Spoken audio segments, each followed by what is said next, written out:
Alright, part two, going to go through the engine bay. There's a lot to cover here, so maybe we'll just start at the front and work backwards. So, as shown in part one, the intercooler is hidden inside the front bumper here.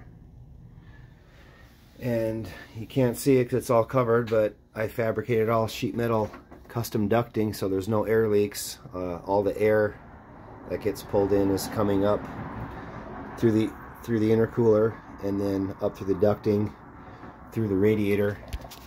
This is a Champion LS conversion radiator for 3rd gens, and I custom made these flapper vents, so when you're at speed these vents come open, let more air through the radiator.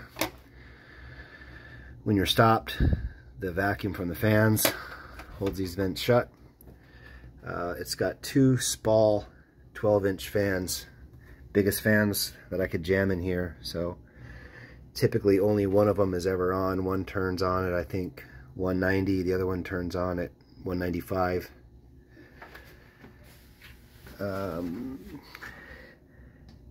Does have a horn, has Chase Bay windshield wiper fluid reservoir with pump, that works. Here's the power steering reservoir. I fabricated heat shielding to try to keep the power steering fluid cool.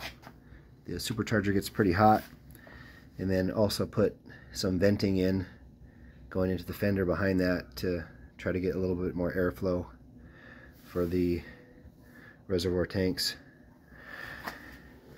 It's got LED conversion headlights, so those are super bright. All the pop-up works. Motors are rebuilt. Like I said, there is an oil cooler behind the fog light, so here's the oil cooler lines here. Everything's heat wrapped, and there is a oil cooler thermostat down there on the side of the block that turns on at 190 to let the oil go through the cooler. Coming around to this side, I've got 2 catch cans. One of them is hooked to vacuum on the motor, so it pulls fumes out of the crankcase. When you're at wide open throttle, this vacuum switch closes, and then this is the catch can that works for boost to let any crankcase pressure out through this filter. This is a aftermarket aluminum coolant overflow tank, just connected to the radiator. Intake system, so on the supercharger I've got all 3-inch aluminum piping going to the intercooler. This is the bypass valve made by ProCharger. So when you're not on the throttle, all the boost the supercharger's making exits through this, and that comes out the bottom of the car.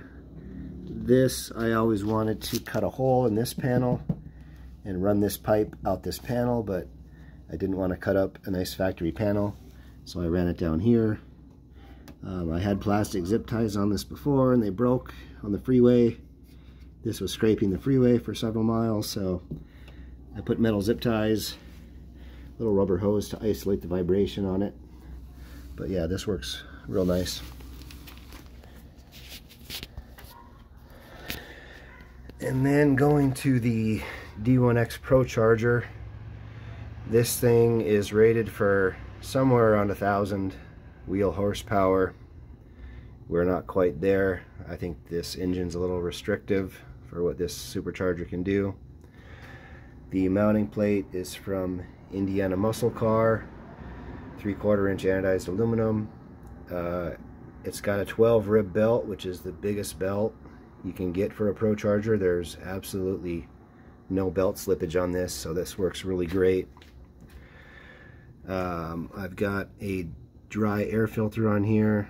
This is from a diesel truck company, but I've dynoed the car with and without the air filter and really makes no difference, so this filter really flows pretty well. Going to the front of the motor, just a generic Summit throttle body on here.